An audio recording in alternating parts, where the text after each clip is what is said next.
Yang bisa menghapus api neraka adalah air mata yang mengalir ketika bertaubat kepada Allah Subhanahu wa taala. Ya Allah, ampuni dosaku ya Allah. Dulu aku tidak mengetahui perkara ini baik atau tidak ya Allah. Kemudian aku terjatuh kepada maksiat ya Allah. Tapi aku yakin dan percaya bahwa Engkau Maha mengampuni ya Allah. Apakah Allah berkenan? Iya.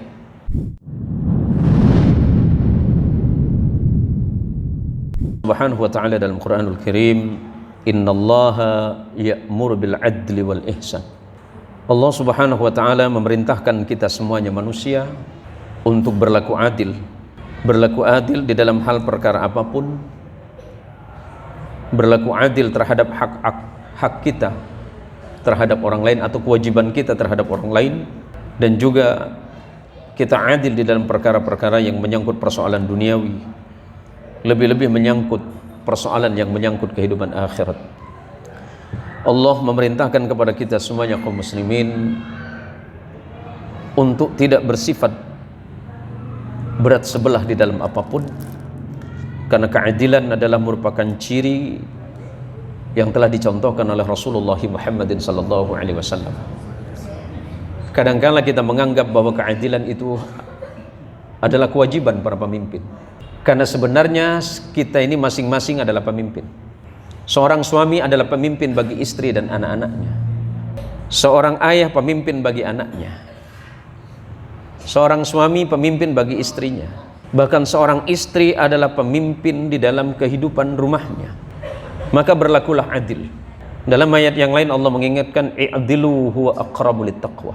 Berlakulah adil kalian, sebab keadilan itu yang mendekatkan ketakwaan kepada Allah Subhanahu wa taala.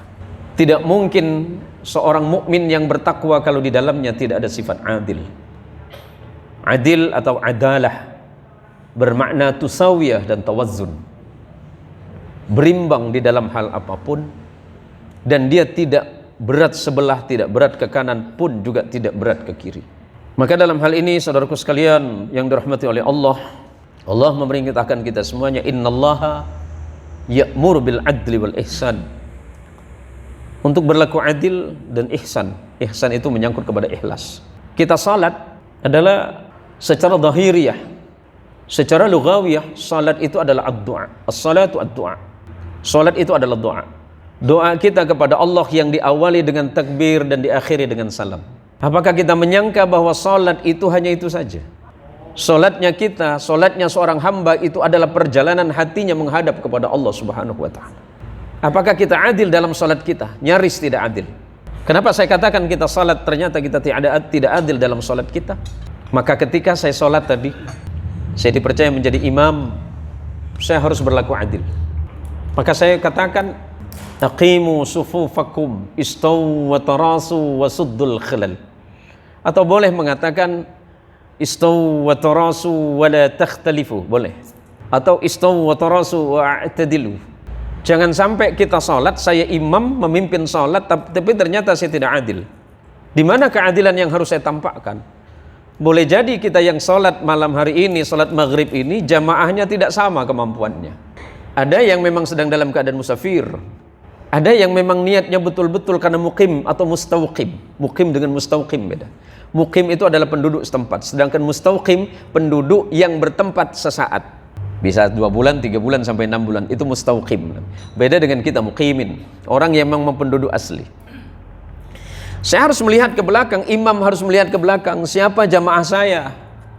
Apakah di belakang saya ini banyak yang orang sepuh, yang orang tua, yang mungkin berdiri dalam sholatnya tidak bisa bertahan lama? Atau boleh jadi ada ibu-ibu sedang butuh keperluan. Atau ada seorang ayah yang di belakang. Mungkin usia beliau itu subhanallah, masya Allah, la haula wala quwata illa billah. Usianya itu mungkin beliau itu ada sampai 80 tahun. 80 lebih. Kemampuan berdiri beliau mungkin tidak sekuat kita. Tetapi karena dasar imannya kepada Allah, seperti apapun beliau masih kuat untuk berdiri. Kita mesti malu. Dalam persoalan hidup kita begitu luar biasa mencari rezeki Allah. Tapi berbicara soal ibadah kita begitu sulit untuk berlama-lama dalam ibadah. Kita duduk di warung kopi bisa 5 jam. Ini anak saya ini beben ini. 5 jam kita duduk. Tapi bisakah kita salat di masjid sampai 5 menit? Bisa 5 menit? Bisa. Tapi 5 jam, jangan bicara 5 jam, 1 jam mungkin kita akan sulit. Berarti sebenarnya kita sedang berlaku tidak adil Dalam perkara duniawi kita kejar ke sana kemari sampai kita lupa kepada Allah. Siapa yang tidak senang dunia? Ada yang tidak senang dunia? Ada yang tidak senang dunia? Senang. Dunia ini kebutuhan, tapi akhirat adalah tujuan kita. Kenapa kita mencari duniawi? Untuk ongkos kita menuju akhirat. Ongkos kita menuju akhirat itu apa? Bahwa mungkin dengan rezeki yang Allah titipkan kepada kita, kita bisa berlaku adil terhadap rezeki kita, hingga kemudian kita mampu untuk menginfakkan di jalan Allah Subhanahu wa taala. Rasulullah Muhammadin sallallahu alaihi wasallam sebagaimana diriwayatkan oleh sahabat Abu Hurairah radhiyallahu anin Nabi sallallahu alaihi wasallam qala sab'atun yudhilluhumullahu fi dhillihi yauma la dhilla illa dhilluhu.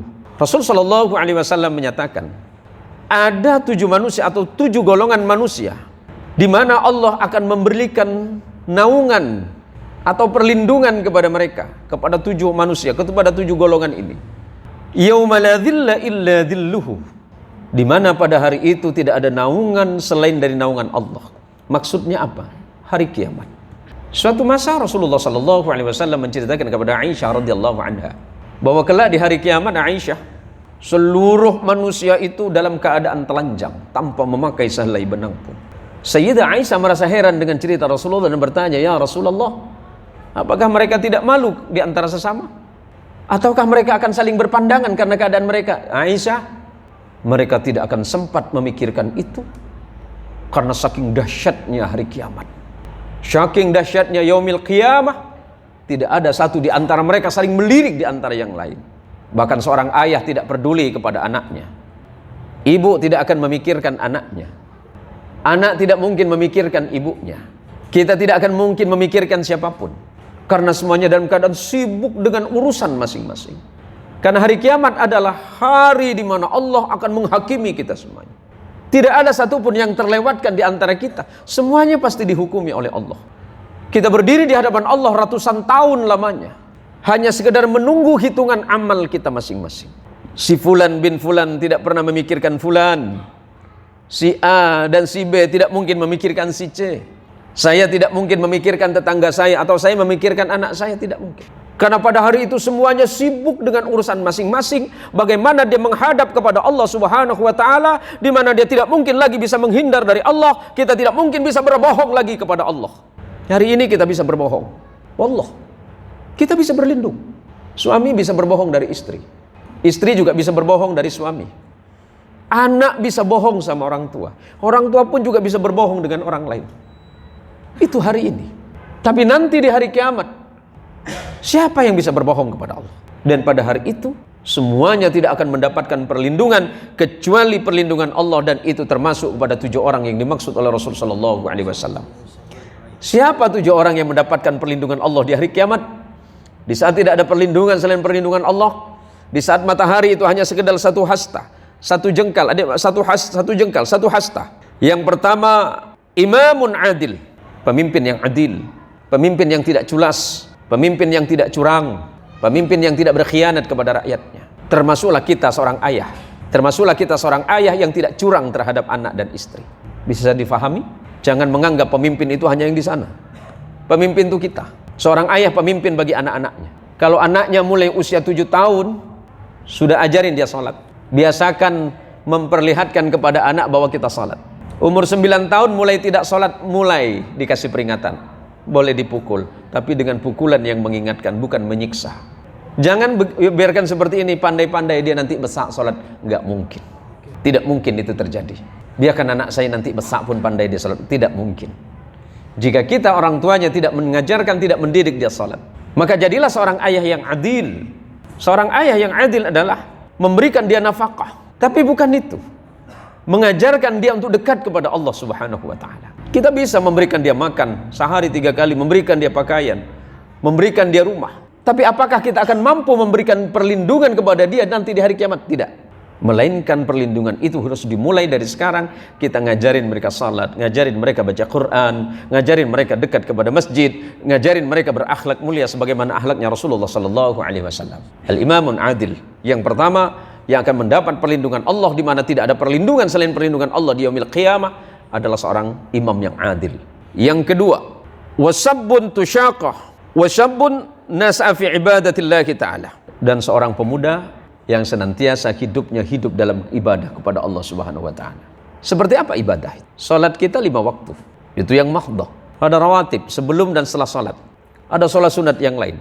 Nanti keluar di masyarakat kita ajarin mereka perilaku-perilaku yang baik, bagaimana bertutur kata yang santun, bagaimana mengucapkan kalimat-kalimat yang bermanfaat, yang tidak menyakitkan siapapun. Berbakti kepada ibu dan bapak, menjadi orang salih, itu adalah kewajiban kita mendidik anak-anak kita agar menjadi pemuda yang senantiasa hatinya dekat beribadah kepada Allah Subhanahu wa taala. Yang ketiga, wa rajulun qalbuhu mu'allakum bil masajid. Yang nomor 3, manusia yang hatinya senantiasa terpaut kepada masjid. Allahumma sholli ala sayyidina Muhammad.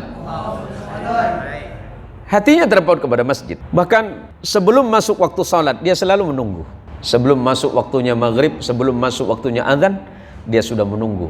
Pahala besar menanti bagi orang-orang yang menunggu datangnya salat. Boleh saya tanya? Boleh saya tanya dengan jamaah? Pernah tidak kita lihat orang-orang ngantri pegang kertas hanya untuk uang 300.000? Pernah? Pernah? Atau mungkin kita yang pernah ya? Pernah tidak kita pegang kertas hanya untuk sekedar menunggu giliran beras 5 kilo? Pernah? Kita tertarik kepada itu. Tetapi pernah nggak kita ngantri di masjid untuk sholat? Pernah ngantri di masjid untuk sholat? Sulit. Karena menganggap bahwa sholat itu tidak mendapatkan apapun. Kita hanya melihat bahwa rezeki itu yang ini, yang 300.000, yang 200.000, yang 100.000, yang boleh jadi itu menjadi mudarat bagi hidup kita dan anak-anak kita. Wa mal hayatud dunya illa mata'ul ghurur. Dunia ini adalah perhiasan yang menipu kita. Tapi anehnya kita selalu senang ditipu. Kita senang ditipu? Kita senang ditipu? Iya, pasti tidak senang ditipu. Tapi anehnya ketika bicara duniawi, kita mau ditipu. Dunia ini sementara dan itu hanya untuk main-main. Hanya untuk main-main hari ini. Besok lusa kita kembali kepada Allah. Apa yang mau kita pertanggungjawabkan di hadapan Allah Subhanahu wa taala? Selain hanya sujud kita kepada Allah, dan itu pun sujud kita tidak seberapa. Kita salat memang salat tapi sudah di ujung. Kita beribadah kepada Allah tapi dengan pengharapan yang begitu besar dibandingkan dengan ibadahnya. Ibadah dengan apa yang kita lakukan setiap hari sangat sedikit ibadah kita. Maka yang ketiga kata Rasulullah sallallahu alaihi wasallam, wa rajulun qalbuhu mu'allakum bil masajid. Yang nomor 3, kelak orang yang mendapat perlindungan dari Allah Subhanahu wa taala adalah manusia yang hatinya terpaut kepada masjid. Semoga kita senantiasa terpaut kepada masjid-masjid Allah Subhanahu wa taala. Sulit memang. Karena kita masih tertarik kepada hal-hal di luaran sana. Allahu akbar, selalu ada alasan. Sebentar loh, 5 menit lagi. Jangan menunda-nunda amal salih. Jangan menunda-nunda amal salih. Karena dalam hadis yang lain Rasulullah mengingatkan, wabadiru bil a'malis salihah qabla an tusqalu. Segeralah kalian beramal salih sebelum kalian sibuk oleh perkara yang tidak penting. Saya yakin jamaah punya kesibukan masing-masing. Ba'da maghrib pasti punya kesibukan. Maka secara hukum sebenarnya bertamu ke tetangga ba'da maghrib kalau tidak ada kebutuhan syar'i, tidak ada kebutuhan yang bisa dibenarkan secara hukum, makruh. Kita duduk bertetangga, bermain ke rumah tetangga ba'da maghrib sebelum masuknya waktu Isya. Kalau memang tidak ada kepentingan yang sangat mendesak dan bisa dibenarkan, ya makruh. Karena ba'da maghrib, waktu maghrib sampai isya itu disebut dengan waktu awabin. Apa awabin? Tempatnya bertaubat kepada Allah Subhanahu wa ta'ala.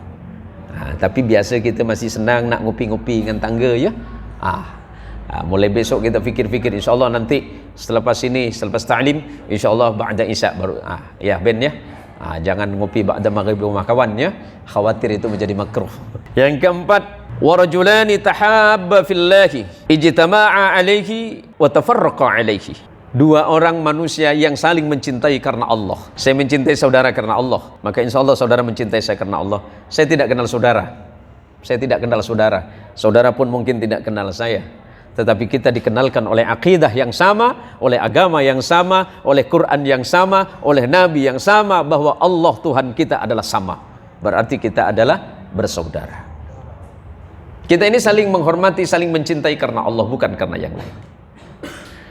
Maka bagi jamaah tabligh yang sudah berdakwah di jalan Allah, pindah dari satu masjid, dari satu tempat ke tempat yang lain, pindah dari satu provinsi ke provinsi yang lain, bahkan mungkin dari satu negara ke negara yang lain, niatkan di dalam hati itu karena cinta kepada Allah Subhanahu wa ta'ala.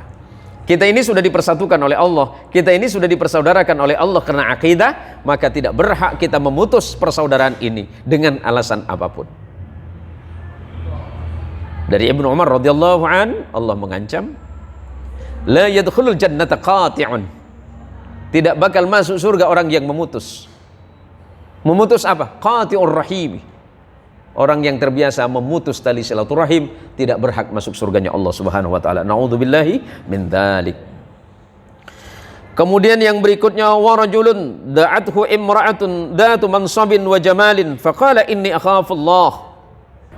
Yang berikutnya, seorang laki-laki yang dipanggil oleh perempuan, laki-laki muda yang dipanggil oleh perempuan yang bukan mahramnya untuk berbuat maksiat. Cantik. Ya, secara manusia orang ini pasti sering lihat yang cantik ya. Ya jujur-jujur sajalah. Secara manusiawi ya kita pasti senang yang cantik. Haji, senang yang cantik? Senang. Masya Allah. Berarti masih sehat ini ya Allah. Abah masih senang yang cantik? Masih mau 2 tambah lagi? Bungkus. Masih senang yang cantik. Bang Taufik masih senang yang cantik? Masya Allah. Sehat berarti kita ini ya. Masih muda. Nah, ketika dia dipanggil oleh perempuan yang cantik untuk berbuat maksiat, dia berkata, inni akhafullah. Aku takut pada Allah. Mau seperti apapun, mau seperti keadaan seperti apapun, Allah akan melihatku. Ini akhafullah, aku takut kepada Allah. Nanti di hari kiamat, anak muda yang seperti ini, laki-laki yang seperti ini, yang dipanggil untuk berbuat maksiat oleh perempuan-perempuan yang tidak baik, kemudian dia menolak itu dengan alasan sebuah keyakinan bahwa dia sedang dilihat oleh Allah, maka orang ini kelak di hari kiamat akan mendapatkan perlindungan dari Allah Subhanallah. Yang berikutnya, wa rajulun tasaddaqa bi sadaqatin fa akhfaha hatta la ta'lama shimaluhu ma tunfiqu yaminuhu. Yang keenam, seseorang yang bersedekah di jalan Allah, kemudian dia menyembunyikan sedekahnya. Sampai kemudian tangan kirinya tidak tahu apa yang dilakukan oleh tangan kanannya. Saking tersembunyinya, saking rahasianya sedekahnya. Bang Taufik memberikan sesuatu kepada orang lain, kemudian dia menyembunyikan sedekahnya. Dengan khawatir, dengan alasan khawatir, kalau seandainya ini diketahui oleh orang lain, mungkin saya agak kurang ikhlas. Maka saya sedekah secara sembunyi. Tapi bersedekah secara terbuka tidak masalah, selagi mampu menjaga hati dari perilaku riya. Mau memberikan sesuatu kepada orang lain secara terang-terangan tidak dilarang, selagi memang niatnya bisa terjaga dengan baik dan tidak menimbulkan sifat riya. Kemudian yang ketujuh, wa rajulun dzakarallaha khalian fafadat 'ainahu. Dan seseorang yang berzikir kepada Allah pada malam hari ketika orang lain sedang tertidur, orang lain sedang pulas, orang lain sedang terlena dalam tidurnya, dia bangun pada malam-malam hari, kemudian dia bersujud kepada Allah, berzikir kepada Allah, kemudian tanpa terasa air matanya itu menetes mengingat kepada dosa dan maksiatnya. Manusia ini tidak ada yang tidak bermaksiat kepada Allah, walaupun maksiat itu mungkin maksiat yang paling kecil. Tetapi yakin dan percayalah bahwa Allah Subhanahu wa ta'ala adalah zat yang maha mengampuni siapapun. Bahwa tidak mungkin Allah tidak mengampunkan dosa seorang hamba selagi dia masih mau bertaubat kepada Allah Subhanahu wa ta'ala. Maka kullu ibni Adam khatta'un wa khairul khatta'in at-tawwabun. Setiap anak Adam itu pasti berdosa kepada Allah, kecuali Rasulullah Muhammadin sallallahu alaihi wasallam. Para nabi pernah bersalah kepada Allah. Nabi Allah Yunus pernah lari. Nabi Allah Musa pernah salah. Nabi Allah Ibrahim alaihissalam Khalilullah pun pernah salah kepada Allah. Nabi Isa alaihissalam pernah salah kepada Allah. Yang tidak salah di antara ratusan ribu para nabi hanyalah Nabi kita Muhammadin sallallahu alaihi wasallam. Allahumma shalli ala sayyidina Muhammad. Allahumma shalli alaihi. Karena Nabi itu diismah, Nabi itu dijaga oleh Allah. Di saat Nabi kebingungan menentukan sikap, wa wajadaka dhallan fahada. Ketika engkau dalam keadaan bingung ya Muhammad fahada, maka Allah segera memberikanmu petunjuk. Maka Rasulullah Muhammad sallallahu alaihi wasallam tidak pernah sebelum menjadi nabi, apalagi di saat menjadi nabi dan rasul, Nabi sallallahu alaihi wasallam tidak pernah bermaksiat kepada Allah Subhanahu wa taala. Akan tetapi kata Nabi, setiap manusia yang bermaksiat itu kepada Allah, wa khairul khatta'ina, dan sebaik-baiknya orang yang berdosa kepada Allah adalah at-tawwabun, orang yang segera bertaubat kepada Allah Subhanahu wa taala. Dosa yang kecil ditumpuk jadi besar, tetapi dosa yang besar kemudian diiringi dengan taubat, dia akan diampuni oleh Allah Subhanahu wa taala. Dalam hadis qudsi Allah mengingatkan, inna rahmati ghalabat ghadabi, sesungguhnya rahmat dan kasih sayangku, kata Allah, ghalabat ghadabi, mengalahkan kemurkaanku. Maka semurka apapun Allah azza wa jalla jalaluh, semurka apapun Allah kepada makhluk, semarah apapun Allah kepada kita, Allah masih menutupi kemarahannya itu. Karena Allah masih mempersiapkan ampunan. Siapa di antara kita ini yang tidak berdosa kepada Allah? Bersyukurlah kepada Allah, berterima kasihlah kepada Allah. Kalau seandainya dosa kita ini berbau, seandainya maksiat yang pernah kita lakukan itu berbau, niscaya kita tidak akan pernah duduk di antara sesama. Saya tidak mungkin duduk di samping abang. Abang pun tak mungkin duduk di samping saya. Bahkan saudara pun tidak mau melihat saya ketika Allah seandainya membuka maksiat saya. Berarti Allah menutup itu agar di antara kita saling berhusnudzon, agar kita saling berbaik sangka. Kalau ada saudaranya yang lain bermaksiat, tutupi maksiatnya. Jangan buka kepada siapapun. Yang berhak membuka maksiat kita itu adalah Allah. Tidak boleh kita membuka aib seseorang, walaupun dia buruk sekalipun. Tetapi datangi. Kalau mau nasihat, jangan nasihat di depan orang ramai. Macam begini misalnya. Yang paling dekat dengan saya ini anak saya Beben. Ben, ini lama tak sholat. Sholatlah Ben. Tak baik. Tujuannya baik, tapi caranya tak baik. Datangi dia. Imam Syafi'i rahimahullahu tabaraka alaih. Imam Syafi'i kalau mau menasihatin orang itu tidak di hadapan orang ramai, tapi dipanggil. Boleh saya ketemu sebentar? Atau kita ngajak kawan-kawan untuk sholat, kita datangi tempatnya. Kita ajak dia bicara. Tidak ada manusia di dunia ini hatinya yang tidak lembut. Tidak ada makhluk di dunia ini hatinya yang tidak lembut. Batu yang paling keras sekalipun bisa kita pecahkan. Hati seseorang yang mungkin hari ini keras, kita doakan kepada Allah bahwa besok hatinya dilembutkan oleh Allah Subhanahu wa taala. Kalau hatinya sudah baik, hatinya sudah lembut, maka insya Allah dia senantiasa berada dalam takwa kepada Allah Subhanahu wa taala. Maka yang bisa menghapus api neraka itu adalah air mata taubat kita kepada Allah Subhanahu wa taala. Api neraka saat ini sudah ribuan tahun sudah dipanaskan. Dan itu menunggu siapa? Menunggu orang-orang yang ingkar kepada Allah Subhanahu wa taala. Malaikat Jibril alaihissalam ketika mendengar cerita ini, ketika malaikat Jibril alaihissalam melihat api neraka, Jibril alaihissalam takut. Dan Rasulullah bertanya kepada Jibril, "Ya Jibril, Anda itu seorang malaikat. Anda itu sudah bertemu dengan ribuan para nabi. Anda itu termasuk Ruhul Amin, malaikat yang dipercaya oleh Allah untuk menyampaikan wahyu kepada seluruh nabi. Kenapa Anda takut dengan neraka?" "Ya Rasulullah, bagaimana mungkin aku tidak takut kepada Allah? Karena yang berhak memasukkan aku atau tidak ke neraka itu hanya Allah Subhanahu wa taala."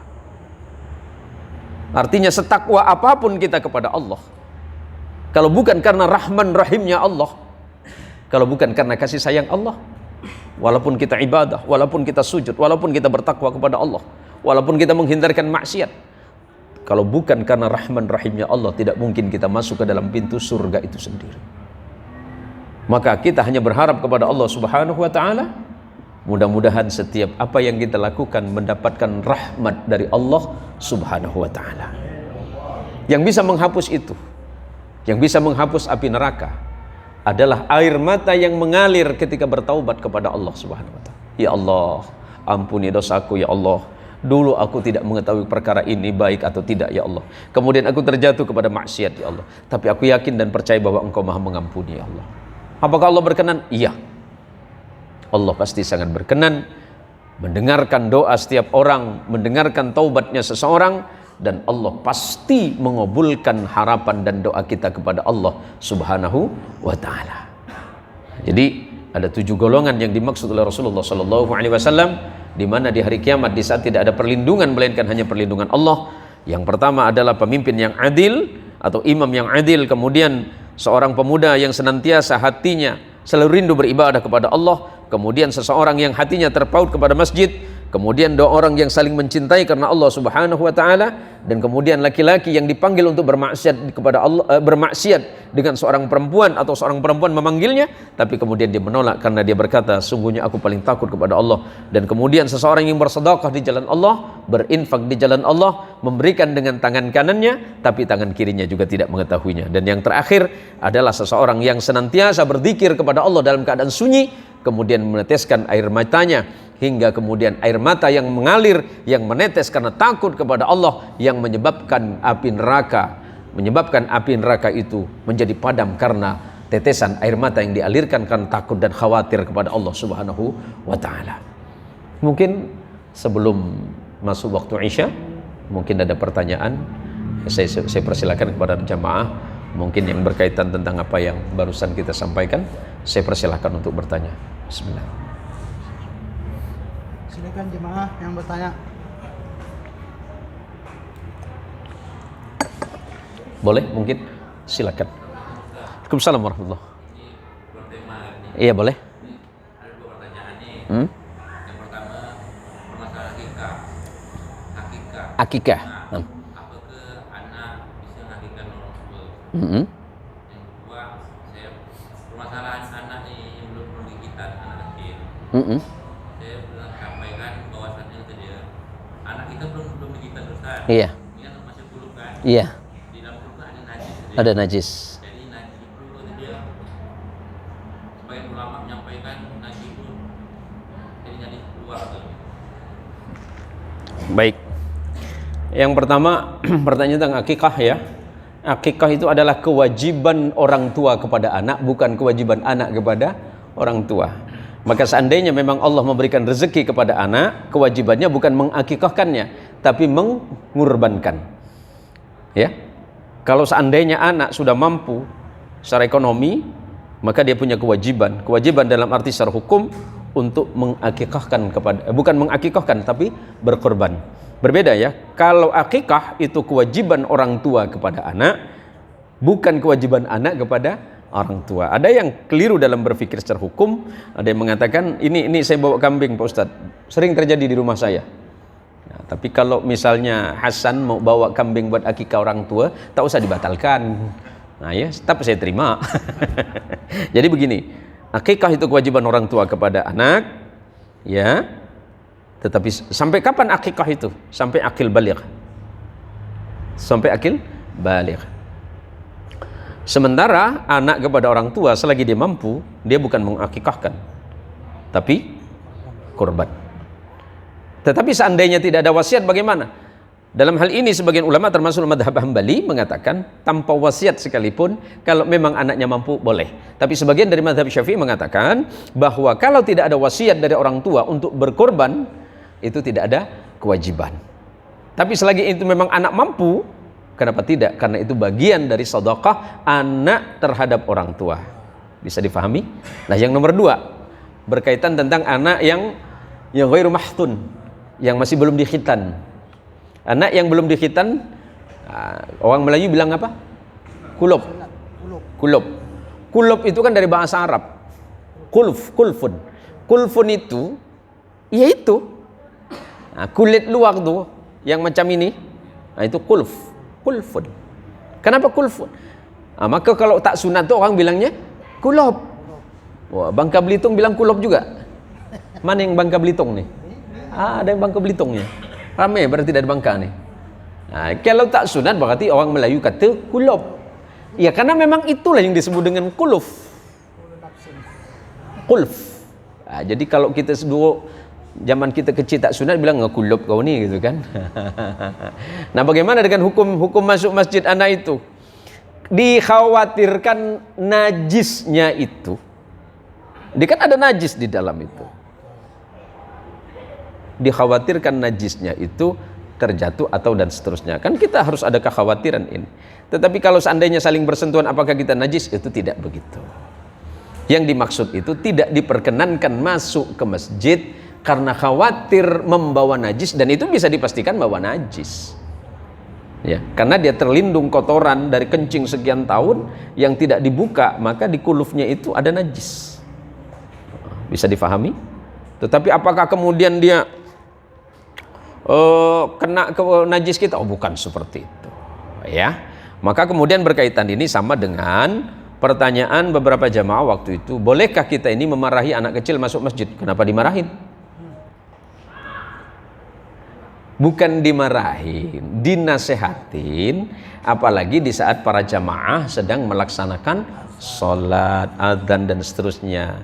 Karena secara etika adzan itu harus didengarkan, dan kemudian kalau memang itu anak mau diajarkan masuk ke masjid, maka sebaiknya di khitan dulu, disunat dulu. Sunnahnya orang di khitan itu pada hari ketujuh setelah kelahiran. Secara medis itu sangat menyehatkan. Kenapa? Kalau udah tua macam Bang Hasan nih, bukan pakai pisau, pakai cincau. Sensor. Nah, itu secara hukum ya, kecuali para mu'allaf. Nah, berbeda lagi ya. Bagaimana dengan mu'allaf wajib disunat? Oh iya, kan itu bagian. Nah, berkaitan dengan itu tadi, jadi kalau barisan anak-anak ini dalam salat berjamaah itu kan ada tempatnya di belakang, yang tidak boleh menyelat-nyelati antara orang tua, karena berarti safnya terputus. Tetapi untuk memarahi anak kecil datang ke masjid jangan. Karena dalam satu riwayat pada suatu masa Rasulullah SAW ketika sedang berkhutbah, tiba-tiba cucu beliau yang dua, Sayyidina Hasan dan Sayyidina Husain bin Ali radhiyallahu anhu, itu lagi masa belajar berjalan. Kan jaraknya antara Hasan dan Husain itu kan tidak jauh. Dalam sebagian riwayat mengatakan Rasulullah itu tersenyum ketika melihat kedua cucunya ini memakai baju yang sama, warnanya merah. Ya, jalannya anak kecil itu kan sempoyongan ya. Tahu anak kecil kalau jalan tuh kayak sempoyongan gitu. Nah, Rasul SAW ketika melihat dua orang cucunya itu sedang bermain di dalam masjid dalam keadaan sempoyongan seperti mau jatuh, Rasul tersenyum kemudian turun ke bawah dan kemudian mengambil dua cucunya ini. Menunjukkan apa? Bahwa membawa anak kecil ke masjid selagi memang dia sudah suci dalam artian tidak membawa najis, itu diperkenankan dalam batas-batas tertentu. Masalah pelaksanaan dalam salat fardu, anak kecil barisannya di belakang. Kalau dia bermain, maka didampingi sama yang sudah dewasa. Jangan dimarahin, sebab kalau sampai anak kecil ini dimarahin dan tidak mau datang ke masjid, itu musibah besar. Kenapa kita harus katakan musibah besar? Kalau nanti kita sudah tidak ada, yang mengisi masjid siapa? Kalau anak-anak muda itu sudah enggan datang ke masjid, kita yang sepuh-sepuh sudah tidak ada, siapa yang mau gantiin? Maka biasakan anak kecil itu di masjid, tetapi tentu dengan batasan-batasan. Nah, jangan sampai kemudian waktunya orang sholat main sembarangan, kata orang Melayu terpekik-pekik. Nah, itu sebaiknya orang yang sudah dewasa memberitahu. Bisa difahami? Nah, jadi demikian ya Bang Hasan, seperti itu. Bukan berarti najisnya terkena ke kita, bukan ya. Tetapi kalau ada kekhawatiran, hari ini kan sudah ada hafadhah. Tahu hafadhah? Yang biasa untuk melindungi anak kecil dari kencing itu, ya, pampers dan seterusnya, itu kan hafadhah namanya. Nah, itu saja. Kalau sampai ada kekhawatiran tertembusnya najis, itu baru demikian, ya. Jadi sudah masuk waktu Aisyah, 2 menit lagi. Para jamaah sekalian yang dirahmati oleh Allah Subhanahu Wa Taala, Mudah-mudahan majlis kita ini menjadi majlis yang penuh dengan ilmu dan barakah dari Allah Subhanahu wa taala. Saya ucapkan terima kasih kepada para jamaah yang dari Bangka Belitung dan dari daerah yang lain yang sudah mau menghadiri majlis ini, yang sudah hadir di masjid ini. Mudah-mudahan Anda semuanya itu menjadi orang-orang yang istiqamah di jalan Allah Subhanahu wa taala. Pesan terakhir saya dari Ibnu Qayyim Al-Jauziyah bahwa a'zamul karamah luzumul istiqamah. Kemuliaan yang paling hebat, kemuliaan yang paling luar biasa itu adalah membiasakan diri istiqamah dalam perbuatan. Biasa istiqamah dalam ibadah. Kadang-kala kita baca Quran 1 hari bisa khatam, tapi 3 bulan tak baca lagi. Maka sebaiknya biarpun sedikit ya istiqamah ya. Mudah-mudahan kita juga istiqamah untuk hadir dalam sholat 5 waktu. Nah, walaupun mungkin tidak hadir di masjid ini karena terlibat pekerjaan, mungkin masjid di perjalanan. Mudah-mudahan ini manfaat bagi kita semuanya. Amin. Alhamdulillahirabbil alamin.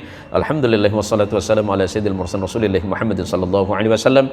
Allahumma ya Allah ya alimu sirri wa akhfa 'allimna mimma jahilna wa dzakirna mimma nasina wa taqabbal taubatan wastajib du'ana ya rabbal alamin. Rabbana atina fid dunya hasanah wa fil akhirati hasanah wa qina 'adzaban nar. Wa sallallahu ala rasulika wa nabiyyika Muhammadin sallallahu alaihi wasallam. Walhamdulillahirabbil alamin. Allahumma shalli ala sayyidina Muhammad. Assalamualaikum warahmatullahi wabarakatuh.